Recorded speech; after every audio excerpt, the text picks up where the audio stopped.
Welcome to our channel. Managing your privacy settings on Square helps protect your business and personal information.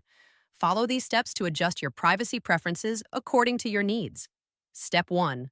Log into your Square account through the Square website or mobile app using your registered email and password. Step 2.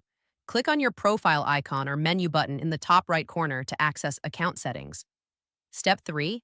Select Settings from the drop-down menu to view all available configuration options for your account. Step 4. Navigate to Privacy or Security Settings, which may be found under Account Preferences or Advanced Settings. Step 5.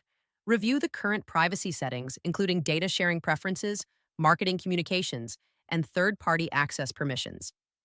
Step 6. Modify your privacy preferences by toggling switches or selecting options that align with your desired level of privacy protection. Step 7. Set communication preferences to control how Square contacts you and what types of notifications you receive.